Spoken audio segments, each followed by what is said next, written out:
E aí, tudo bem? Nossa conversa de hoje é para você que é apaixonado pela floresta amazônica, que é interessado por história do Amazonas. Hoje a gente conversa sobre o clássico A Selva de Ferreira de Castro, um marco na literatura portuguesa e uma memória fantástica para nós amazonenses. Meu nome é Paulo e eu sou um leitor.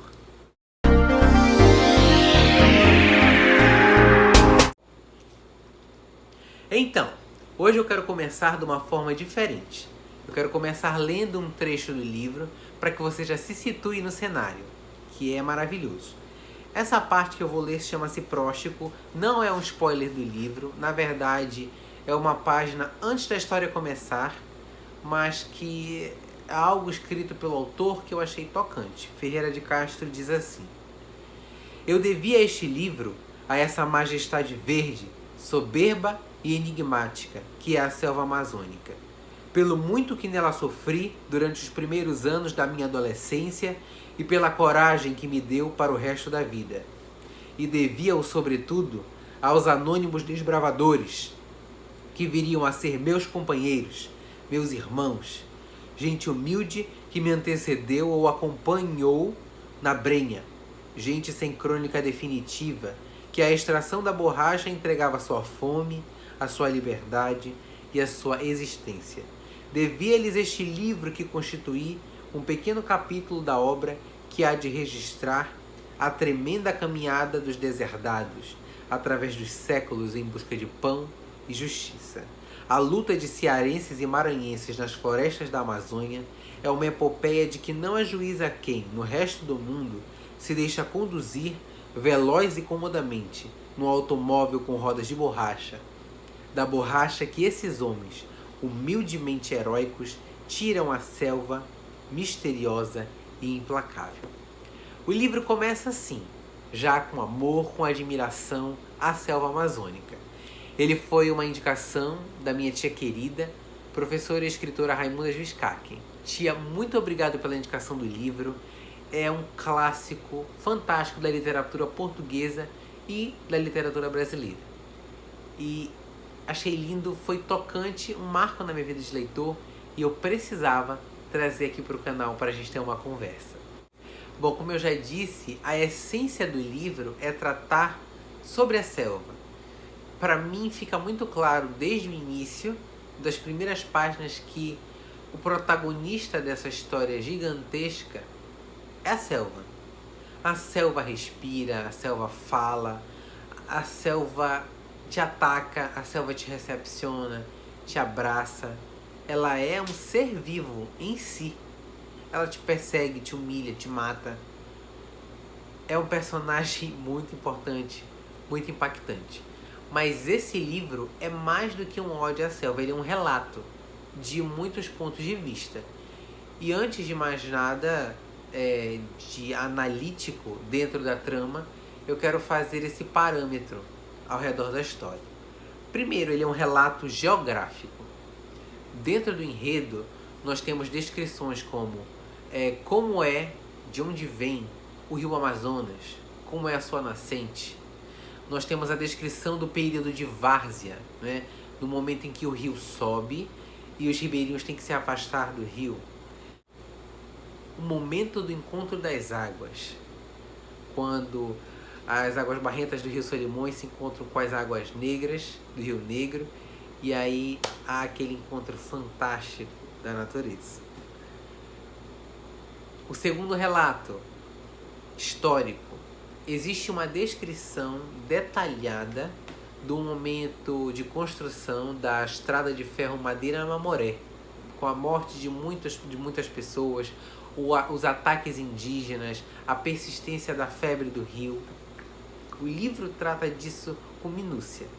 O período áureo da borracha, né? É explícito, primeiro Manaus, já com a iluminação, já com a luz elétrica. Existe um momento que o Alberto, que é o protagonista do livro, chega em Manaus e olha e vê aquela iluminação e pensa, meu Deus, que lugar é esse? E ele fala um pouco sobre o período áureo da borracha, a riqueza que as pessoas encontravam só de extrair o látex das seringueiras. um relato antropológico. Essa, para mim, foi a parte mais chocante do livro, que é a vida do seringueiro como ela realmente era, com dificuldade, com uma vitória todos os dias. Era uma condição, primeiro, de quase escravidão, e depois era miserável. Não havia um lugar decente para dormir, nenhum para comer, uma forma decente de trabalhar, mas eu vou explicitar mais isso à frente. E o terceiro relato é o biológico. As matas, as árvores, os rios, a vegetação é descrita com uma minúcia fantástica. E depois os animais. Existem horas em que ele fala das cobras, ele fala que tipo de cobras existiam, ele fala dos peixes que ele está pescando, ele descreveu um bodó, descreveu um tambaqui, descreveu um jaraqui. Existe uma hora em que ele fala das Vitórias Régias. Achei linda a descrição das Vitórias Régias. É um livro tocante demais, porque é uma realidade que nós amazonenses conhecemos, mas acabamos por desprezar. Tem um momento em que o personagem está em Belém do Pará e ele vê pela primeira vez uma cuia de tacacá. E ele descreve essa cuia com tanta poesia, com tanta pompa. Eu nunca imaginei que houvesse tanta arte por trás de uma cuia de tacacá. E isso me torna muito orgulhoso. Mas desses fatores, o que eu preciso comentar, porque realmente me deixou chocado, eu não conhecia, era da vida do seringueiro. Como a vida no seringal era difícil. Primeiro, quem é o seringueiro? O seringueiro é aquele indivíduo que era o trabalhador, que morava dentro da mata e percorria caminhos dentro da mata para poder extrair o látex. Mas eu já chego lá. Primeiro vamos falar do início. A maioria dos seringueiros eram indivíduos que estavam vivendo uma situação complicada em alguma cidade. Lá eles eram aliciados por alguém que trabalhava para o dono da fazenda, que dizia para ele assim: olha, fulano, tem um jeito fácil de ganhar dinheiro, tá todo mundo ficando milionário com ele. Tu vai extrair a borracha das árvores lá, como se fosse fácil. E aí o cara falava: pô, vou ganhar dinheiro fácil, mas eu não tenho dinheiro, como é que eu vou para lá? Fácil. A gente vai pagar para ti a tua passagem, a tua hospedagem, a tua comida, tu vai pra lá. Quando o cara chegava lá, ele já chegava devendo. Ele chegava devendo tudo isso e era tudo muito caro. Para ele começar a extrair a borracha, ele tinha que ter ferramenta, tinha que ter a machadinha, o balde, tinha que ter uma arma para se defender. Já chego lá do que ele tem que se defender. Ele tinha que ter bota para andar na mata, tinha que ter roupa para andar, para se proteger da vegetação. E aí, onde é que ele ia comprar isso? Num lugar chamado loja de aviamento, aliás, casa de aviamento. E nesse lugar tudo era muito caro, porque essa casa era do dono da fazenda, que, como todo senhor que tem monopólio sobre um determinado setor da economia, impõe seu preço. Tudo lá era 3, 4 vezes mais caro. E aí tudo bem, o cara já estava devendo, devia ainda mais, porque lá é que ele comprava os equipamentos para extrair a borracha e comida, gêneros de qualquer necessidade. O seringueiro, ele não morava numa casa legal, né? Ele morava no meio do mato, num ambiente de pau a pique. É até interessante que no livro ele fala sobre isso. Para economizar as toras da casa, entre uma tora e outra existia um espaço enorme que permitia que o vento entrasse durante a noite e que você visse as pessoas que estavam lá dentro. Ou seja, não era bem uma casa, não era bem um abrigo, era só um lugar para guardar as coisas. Ou seja, se passava muito pouco tempo lá. É até uma forma de dizer para o seringueiro assim: vai trabalhar. Era uma casa ruim. E o seringueiro, ele tem um ciclo de acompanhamento da natureza para poder trabalhar. Porque é assim, o livro descreve: o sol nascia e com ele o seringueiro se embrenhava na mata, pelas trilhas que já existiam, onde eles descobriam as árvores de seringa. Lá, com os equipamentos, eles faziam um corte especial, sim, tinha que ser um corte específico para que o látex pudesse ser extraído. Ele percorria um caminho de ida, alocando os potinhos para poder receber o látex. Quando ele observava que o sol já estava descendo, ele voltava. e recolher o látex. Só que nesse trânsito de ir e voltar, ele podia ser atacado por 3 coisas perigosíssimas. Primeiro, a própria mata, ele podia se perder, ou então ser morto por alguma árvore que estava caindo, algum espinho. Depois, pelos animais silvestres, as onças, as jaguatiricas, as cobras, os jacarés, animais muito perigosos. E terceiro, pelos índios. No livro fala-se muito dos índios parintintins. É até engraçado o relato de um dos personagens que diz que os índios eles gostavam de matar as pessoas para cortar-lhes a cabeça, colocar em cima de um pau e depois para que eles dançassem ao redor para comemorar aquela cabeça morta. E outra característica que fazia com que o seringueiro só trabalhasse é que ele não constituía família. Quando ele ia para lá, ele já estava devendo. Então ele ia só, ele não era encorajado a trazer filhos ou mulher. Ele tinha que trabalhar. Tanto que, como eu já falei, não davam nenhuma casa boa para ele morar. Porque não era para ele perder tempo dormindo ou fazendo qualquer outra atividade. Ele tinha que trabalhar. E aí que eu te falo, olha só, o cara tava devendo no meio da mata, sozinho. E se ele fugisse, as pessoas ao redor, por alguma fofoca ou denúncia, iam prendê-lo e entregar para o senhor da fazenda. Porque ele estava devendo. Então, isso é um regime de escravidão. É uma escravidão. Ele apanhava, passava dias com fome. Se ele não tivesse uma boa extração de borracha, ele não tinha crédito na casa de aviamento. Ou seja, ele podia ficar com fome, o cara negava comida para ele.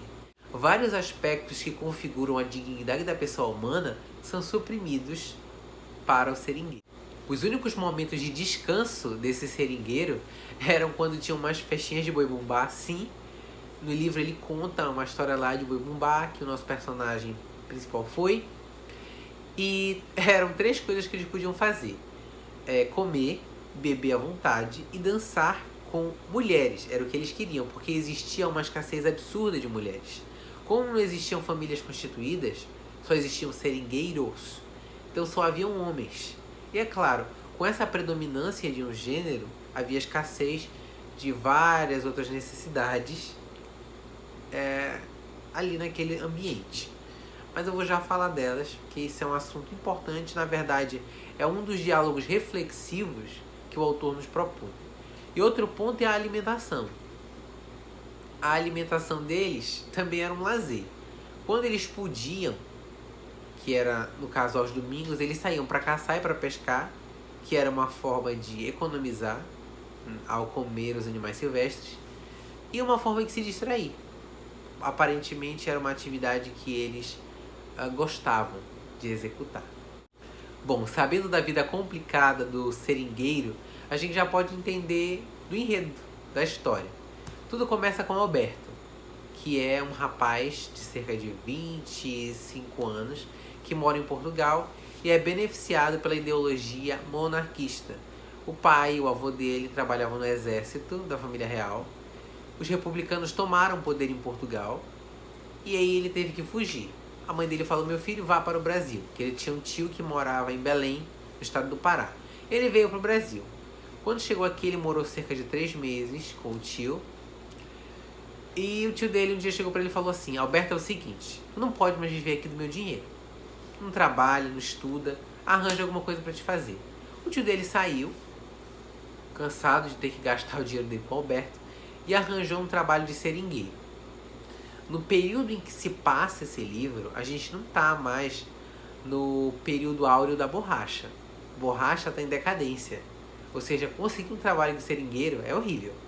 Mas ele conseguiu esse trabalho para o Alberto e ainda disse para ele: tu vais ganhar muito dinheiro, vai ser bom para ti, vai voltar para Portugal bamburrando, certo? E aí, coitado do Alberto, entrou no barco e veio para Manaus, e de Manaus foi para o interior chamado Maitá. E lá no interior de Maitá foi para a fazenda Paraíso, do Juca Tristão.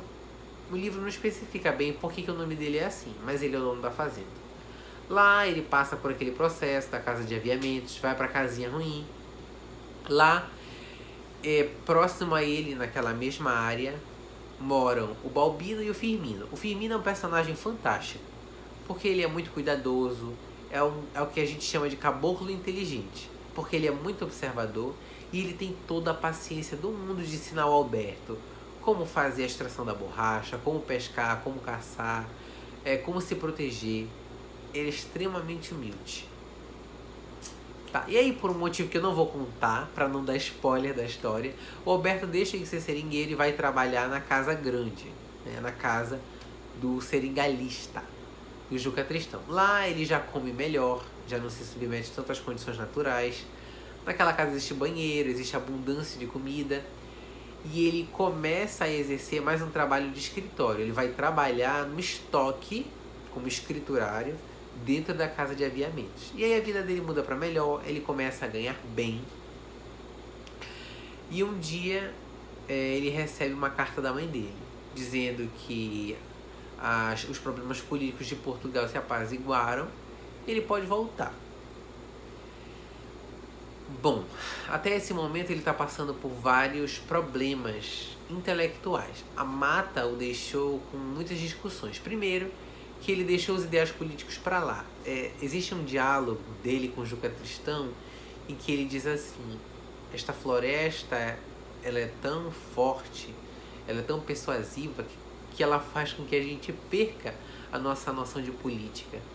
Essas ideias aqui, elas perdem o completo sentido, porque aqui o que importa é a sobrevivência.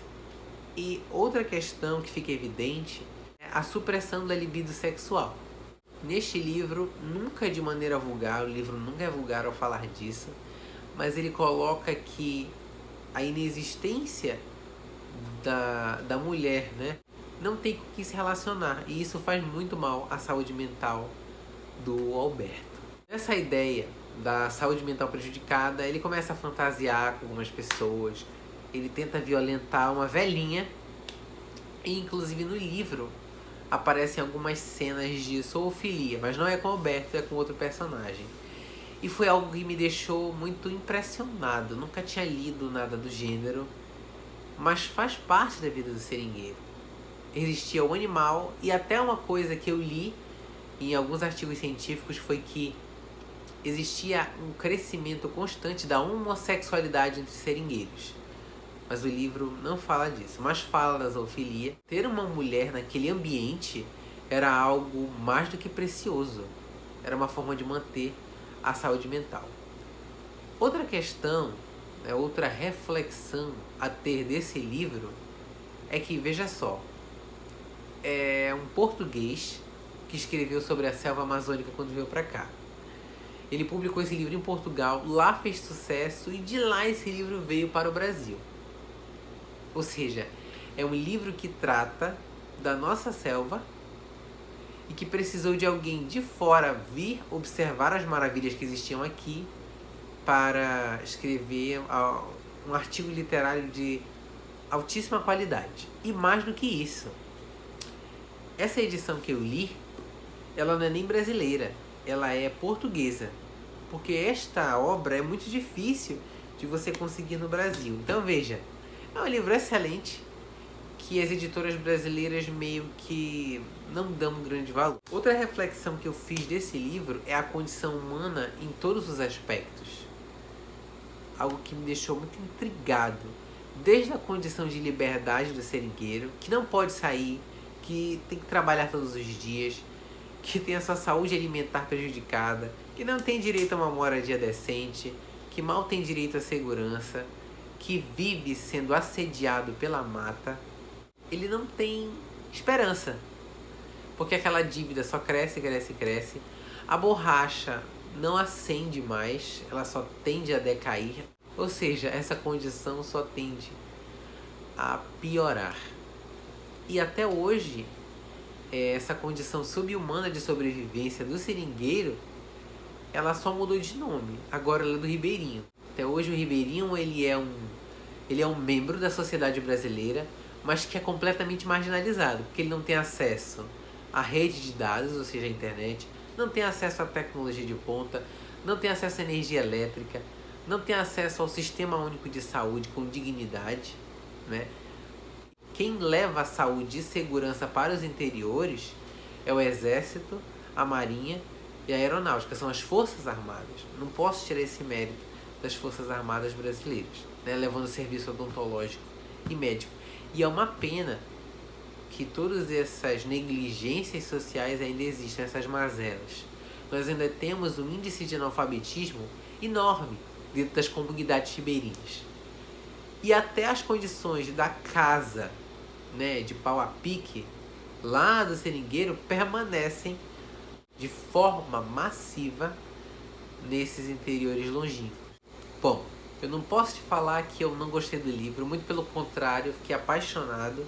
E todos nós que somos daqui, ou se você não for daqui, for de outro estado, reflita que existem riquezas fantásticas dentro do nosso território brasileiro que infelizmente a gente não valoriza. Olha, mas algo que eu preciso dizer, que eu não gostei desse livro, que eu já vou te contar de antemão. Esse livro não tem um fim. Parece assim que o autor estava escrevendo e aí ele disse: já tá bom dessa história, vou parar. Aí ele para. A história do Alberto não tem um fim. Eu não vou explicar bem. Leia o livro, procure a história. E aí depois você me diz, realmente, Maldito Ferreira de Castro não terminou a história do Alberto e a gente não entende bem o que acontece. Uma coisa que eu esqueci de falar e que, nossa, eu fiquei emocionado, é a última cena do livro. É quase um monólogo de um negro alforriado que ele faz em prol da liberdade. O direito à liberdade do seringueiro. Ou seja, realmente existia um pensamento de que o seringueiro seria um novo tipo de escravo. Bom, era isso que eu tinha a considerar sobre A Selva de Ferreira de Castro. E se você gostou desse livro, se você se sensibilizou pela condição do seringueiro, se você está apaixonado pela floresta amazônica como eu estou agora, por favor, lembra de curtir essa nossa conversa e de se inscrever no canal. Um abraço.